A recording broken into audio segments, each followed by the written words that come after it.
نبی رمضان کا استقبال کیسے کرتے تھے؟ رمضان میں اس کا جو سب سے بڑا وصف کیا ہے؟ روزے.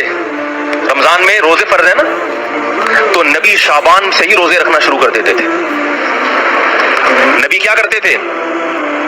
جتنے روزے آپ صلی اللہ علیہ وسلم شعبان کے مہینے میں رکھتے تھے، اتنے روزے کسی اور سال میں کسی اور مہینے نہیں رکھتے تھے.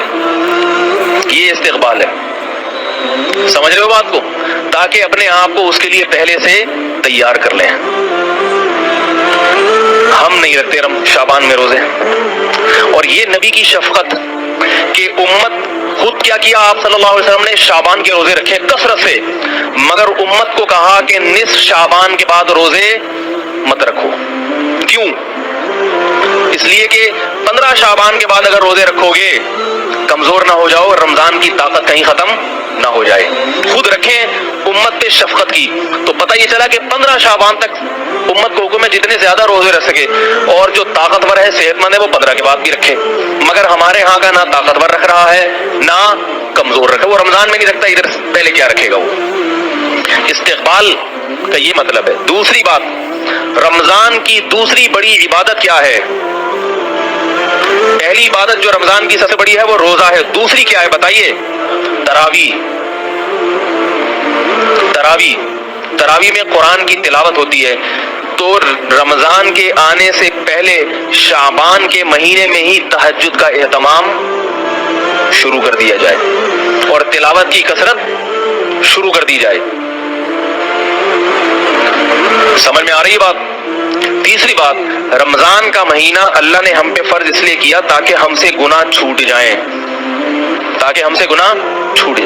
تو شعبان میں ہی گناہوں سے اجتناب کرنا شروع کر دیا جائے تاکہ رمضان تک پہنچتے پہنچتے سارے گناہ چھوٹ جائیں.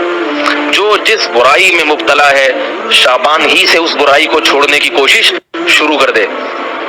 سمجھ میں آ رہی ہے بات؟ یہ 3 کام کرنے ہیں کس مہینے میں؟ بولو بھائی، شعبان میں. ایک، روزے رکھنے ہیں نفلی. نمبر 2، رات کو تہجد کی تھوڑی سی ہمت کرنی ہے. اور نمبر 3، گناہوں سے بچنے کی. گناہ کسے کہتے ہیں؟ بد نظری ہے. آج کل انٹرنیٹ پر بہت بیہودہ چیزیں دیکھی جا رہی ہیں. جوان آدمی اپنے آپ کو ان چیزوں سے بچانے کی کوشش کرے. ماں باپ کی نافرمانی بہت ہو رہی ہے گھروں میں، باپ کا احترام ہی نکل گیا ہے. ماں کا تو پھر بھی تھوڑا سا کر لیتے ہیں کیونکہ ماں جو ہے نا آگے سے وہ بیچاری کمزور ہوتی ہے، ڈرتی ہے اولاد کے سامنے. باپ چونکہ جواب دیتا ہے تو پھر یہ آگے سے ڈبل بھر کے اس کو جواب دیتے ہیں. اس لیے باپ کا احترام ذرا مشکل ہوتا ہے کیونکہ باپ سنا دیتا ہے کھری کھری، تو آپ میں برداشت ہے نہیں، آپ اس سے زیادہ کھری کھری سنا دیں گے اس کو. تو ابھی سے کنٹرول کریں. یہ یقین کر لیں کہ یہ میرا باپ ہے، اس کی پیشانی پر اگر میں نے محبت کی نگاہ ڈالی 1 حج اور عمرے کا ثواب ملے گا. نفرت کی نہیں، محبت کی من کرے. اللہ تعالی ہم سب کو نیک اولاد بننے کی توفیق عطا فرمائے اور مشفق باپ بننے کی توفیق. وما علینا الا البلاغ.